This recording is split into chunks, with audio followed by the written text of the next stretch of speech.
اللهم صل على سيدنا محمد اللهم صل. بسم اللہ الرحمن الرحیم. الصلاۃ والسلام علیک یا رسول اللہ وعلی آلک وصحابک یا حبیب اللہ. سب سے پہلے تمام اقصی وظائف کے ناظرین کو مرحبا. امید کرتی ہوں آپ سب لوگ خیریت سے ہوں گے، اور اللہ تعالیٰ سے دلی دعا ہے کہ اللہ تعالیٰ ہم سب کی نیک حاجات کو پورا فرمائیں.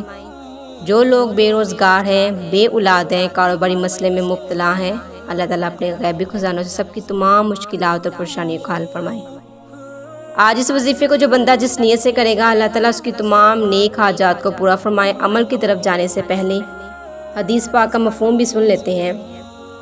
حضرت ابو بکر نفی بن حارث ثقفی رضی اللہ تعالیٰ عنہ سے روایت ہے کہ نبی کریم صلی اللہ علیہ وسلم نے فرمایا، جب دو مسلمان اپنی تلواروں سے ایک دوسرے سے مقابلہ کریں تو قاتل اور مقتول دونوں دوزخ میں جائیں گے. میں نے عرض کیا، یا رسول اللہ صلی اللہ علیہ وسلم، قاتل کا دوزخ میں جانا تو سمجھ میں آتا ہے، لیکن مقتول کے لیے ظلم کیسا؟ فرمایا، وہ بھی تو اپنے ساتھی کو قتل کرنا چاہتا تھا. آج میں آپ سے بہت ہی خاص اور مجرب وظیفہ شیئر کرنے جا رہی ہوں. یہ وظیفہ اللہ تعالیٰ کے نام مبارک کا ہے. تو اللہ تعالیٰ کے نام مبارک ہوتے ہی بہت ہی زیادہ طاقتور اور پاورفل ہیں، اور آپ اس وظیفے کو خاص توجہ اور یقین سے کریں. انشاءاللہ عز و جل بفضل خدا اللہ تعالیٰ آپ کی ہر دعا کو سننے والا اور قبول فرمانے والا ہے.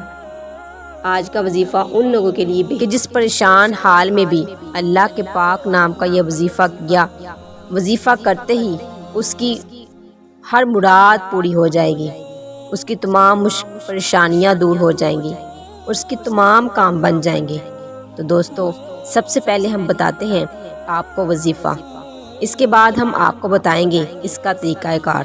اپنی بات کو آگے بڑھانے سے پہلے ہم آپ کو یاد دلانا چاہتے ہیں کہ اگر ابھی تک آپ نے اقصی وظائف کو سبسکرائب نہیں کیا تو فوراً کر لیجئے. ساتھ ہی بنے بیل آئیکن کو بھی پریس کر دیجئے تاکہ اقصی وظائف کی جانب سے جو بھی معلوماتی ویڈیو اپلوڈ کی جائیں اس کا نوٹیفیکیشن آپ کو موصول ہو سکے.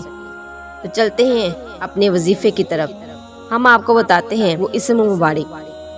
تو ناظرین، وہ اسم مبارک ہے یہ وظیفہ جو آپ کو سکرین پر دکھائی دے رہا ہے، یا بصیرو.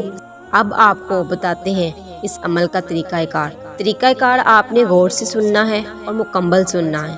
ناظرین، آپ اس عمل کو باوضو اور بے وضو دونوں طرح کر سکتے ہیں، لیکن کوشش کیجئے کہ آپ جس بھی عمل کو کریں اول آخر 3 بار درود شریف کے ساتھ اول آخر 3 بار درود ابراہیم پڑھ لیجئے گا، اور وضو بھی فرما لیجئے گا. وضو کرنے کے بعد ادب کے ساتھ بیٹھ جائیے گا. اس عمل کو آپ دن میں کسی بھی وقت کر سکتے ہیں. 7 بار روزانہ پڑھنا ہے. اب کس وقت آپ نے پڑھنا ہے؟ عصر کے وقت پڑھنا ہے. عصر کا وقت شروع ہونے سے لے کر غروب آفتاب تک. عصر کا وقت شروع ہونے سے لے کر غروب آفتاب تک آپ یہ وظیفہ کر سکتے ہیں. اس وظیفے کو اپنی زندگی کا معمول بنا لیں. انشاءاللہ عز و جل اچانک موت سے حفاظت رہے گی. اگر آپ بھی کسی مسئلے کے حوالے سے وظیفہ جاننا چاہتے ہیں تو آپ ہم سے کمنٹ سیکشن میں پوچھ سکتے ہیں. ویڈیو کے بارے میں اپنی رائے کا اظہار ہمیں کمنٹ سیکشن میں ضرور دیجیے گا. تو ناظرین، تو یہ تھا ہمارا آج کا وظیفہ. ہم امید کرتے ہیں آپ کو ہماری آج کی ویڈیو ضرور پسند آئی ہوگی. اپنی اگلی ویڈیو کے ساتھ آپ کی خدمت میں ایک بار پھر حاضر ہوں گے. جب تک کے لیے اللہ نگہبان. دعاؤں میں یاد رکھیے گا. جزاک اللہ خیرہ.